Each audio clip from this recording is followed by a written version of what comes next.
Professor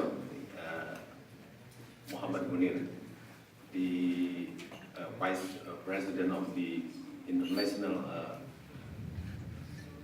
Islamic University of Islamabad, and I think I have to wait for a moment to wait for Dr. Sabi Antonio, but of course, I will address him, but I will wait for a moment, but I will continue to speak. Saya tidak tahu, I do apologize because I've been informed that this seminar will be conducted in Bahasa. But I really surprised when the chairman of the committee he delivered his address in English, so which is excellent. So I have to congratulate him for organizing this international seminar. So this is the first seminar organized by Indonesian students in Pakistan. So once again, we have to give an applause to them. I will address my speech in Bahasa and sometime in English. When it touches on the issue which is really important to Indonesian, I will speak in Bahasa Indonesia. But when it comes to the issue that you yourself, Professor from Pakistan, I will speak in English. So Pak Sabi Antonio, yang saya hormati, yang kami hormati, selamat datang di Pakistan dan khususnya di Islamabad. Dan terima kasih kami atas nama KBRI bahwa Bapak Sabi telah memenuhi undangan adik-adik mahasiswa untuk bisa memberikan pencerahan mengenai isu yang sangat relevan dalam hari-hari ini untuk dibahas oleh adik-adik mahasiswa, dan tentu saja kami meyakini akan sangat bermanfaat bagi kita di Indonesia. Dan juga saya melihat ada pembicara lain, yaitu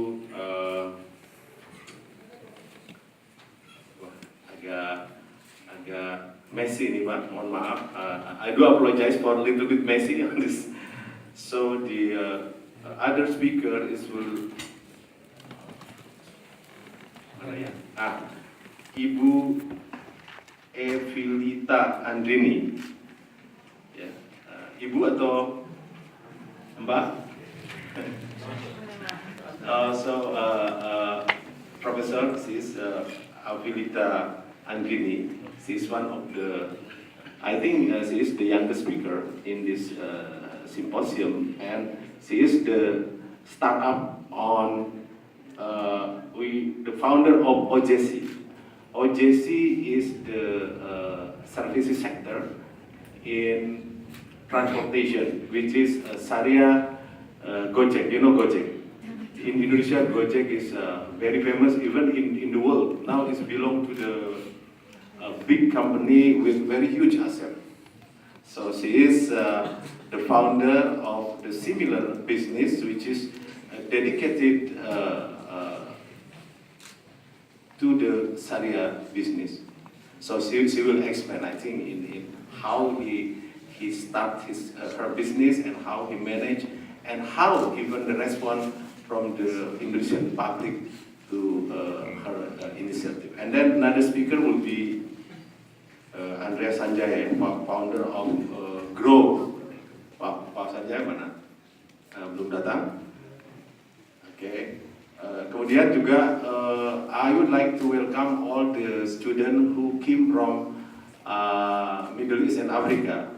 I have been informed that there are 40 students coming to Islamabad, so I believe that will be the first time you came to Islamabad. Betul nggak? Baru pertama kali. So hope you will understand more about this country, because we only know this country from the media, which is you know that the media industry is very powerful, and the one who has the capital is the one who will give the color to the media. So by having the opportunity for all of you to come to Pakistan, you have a little bit a slight balance in seeing this country. So once again, welcome to Pakistan, and I hope you have an enjoyable stay during the symposium. So this symposium, the theme of this symposium is mainstreaming the Islamic values in Indonesian modern business practices. So mainstreaming, the word mainstreaming, because I'm not the economist, I'm also neither economist nor ulamas, and nor an expert on Islamic teaching. I'm just a civil servant, so I'm the representative of the government. But of course, with this opportunity, I can learn more about the issue from all of you. So that is why it is a privilege to me to be here this morning with all of you, with all smart, young, energetic, young generation of Indonesia. So the mainstreaming, pengarus utamaan biasanya dipakai dalam bahasa kalau Indonesia itu pengarus utamaan gender. Gender mainstreaming, meaning that something is really in the put outside, is not yet in the mainstream of policy, mainstream of the mindset. So this seminar is really timely. I just would like to quote what had been highlighted by Devi Iskandar, the Secretary General of the Indonesian Student Association. He mentioned about the constant changes of the world. If I'm not mistaken, he mentioned about the challenge we are facing today because of the constant changes of the world. So the business as usual approach in facing that kind of constant changes of the world, it is a certain guarantee for irrelevant. A certain guarantee for irrelevant. So while the world is always changed fastly, it requires all of us to respond swiftly.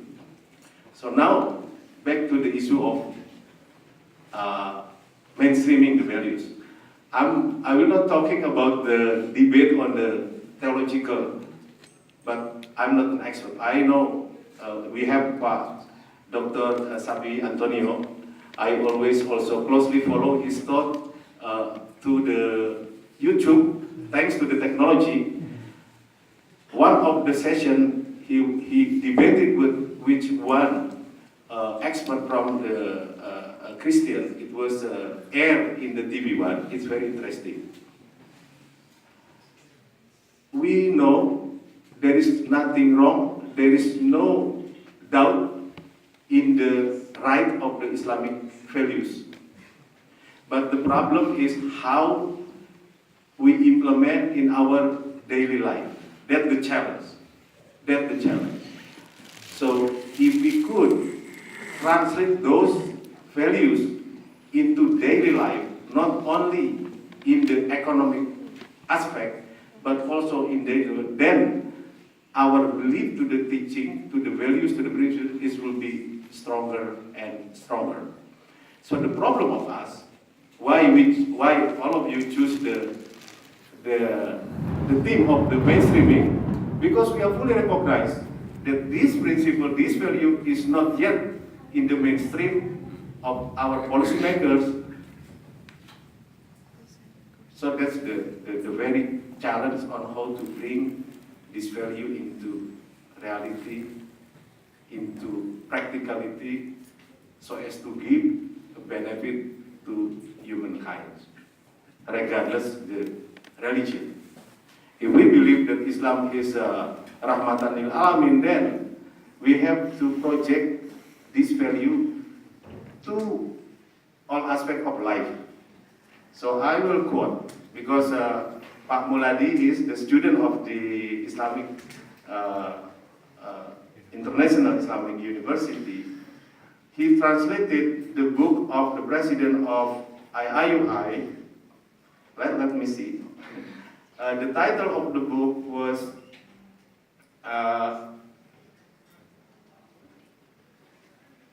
Al-Qiyam Al-Insaniyah Fil Quran Al-Karim. I don't know the meaning because I'm not Arabic spoken. So, but in bahasa Indonesia, 12 nilai kemanusiaan universal dalam Al-Quran. It was translated by Muladi, and I have the privilege to write the introduction of the book. So now the book is already distributed in Indonesia. And then I also, may I quote one expression of Imam Muhammad Abduh. He said, I went to the West. I saw Islam. But there is no Muslim Ummah. When I came back to the East, then I saw Muslim Ummah, but I didn't see Islam. I think this is very clear cut and very simple expression how the value of Islam is to be translated into daily life is more important rather than to claim formality about the Islam. So this is the challenge. We know we are living in the Islamic Republic of Islam Pakistan. The majority are Muslim. Likewise, we are in Indonesia, and we are committed on how to bring those values into our daily life. But the challenge, we also facing the other values of life in various fields, in economic, in politics, and we know, like Pak Dr. Safi Antonio, he is an economist. I think he knows what the neo-mercantilism says about the economy. How is the animal instinct has a very instrumental role in the economic activities. Then the Islamic values, hopefully, and must be, become an alternative for people to balance that kind of capitalism approach, which is, we know, even though to a certain extent it could boost the growth for economy, but at the same time it failed to make a division of prosperity, distribution of prosperity to all people. So the challenge is not about the value itself. That is clear, there is no debate, but how to bring those values into unique situation everywhere, in Pakistan, in Indonesia, in other countries, because we have our own respective history. Every country has its own uniqueness. Every country has its own perspective on culture. So the challenge for people like us, like you, all of you, the student, is how to bring the universal value into its specific situation in every country. So we have to be patient. We have to be istiqomah, ya Pak ya. We have to be patient. Because I just read the view from the expert on educational psychological expert. According to her, in the US now, the successful of the student is not determined by the IQ and EQ, but grit, G-R-I-T. He described grit as comparison to, if we are talking about the competition of the run, the sprint. Sprint is 100-kilometer competition. Grit is similar to marathon. You're doing the marathon, you have to have an endurance, you have to have a determination, because it is long distance. The grid also relate to the saying that if you want go fast, you go long. But if you want go farther, you go together. So it implies that mainstreaming Islamic values into daily life, we have to be patient. You have to bring all sector, all people on board. That is why the approach is matters. It really matters, the approach. We cannot claim we are the best. We cannot claim we are number one. So we have to accommodate all existing values, while at the same time, we institutionalize, we socialize our Islamic teaching into daily life. So, Pak Antonio, di sini banyak murid-murid mahasiswa. Saya kalau bicara sama mereka, selalu mengatakan, you have to be responsible for yourself kepada mahasiswa before you asking the help from others, because that it will be the basic attitude in facing the challenges. So I hope, because I'm not an expert, mainstreaming values is easy in the letter, but it's very difficult and challenging to implement. But it doesn't mean we have to retreat from that effort. We together must be able to translate it into daily life. So the cooperation, communication, empathy, as stated by the spirit of Islam as Rahmatan lil Alamin, is very critical. It's very critical to bring these values into larger society, even to the larger country.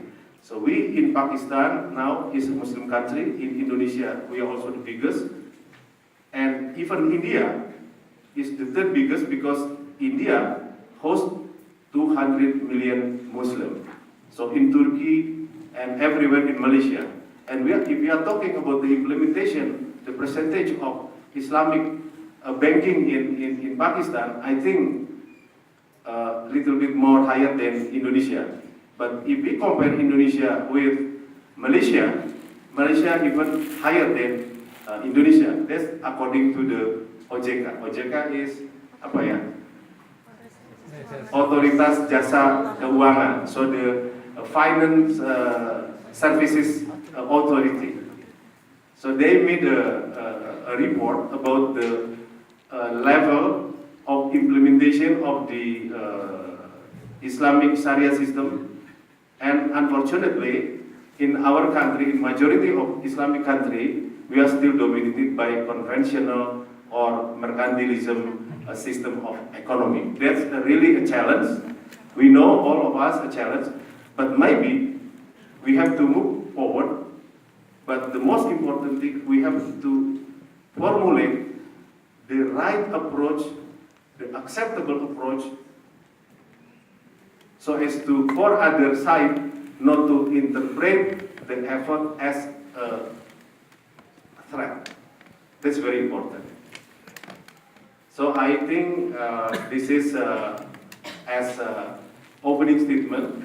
So once again, thank you for organizing this seminar. So I would like to congratulate to all of students who has been successfully able to organize this seminar.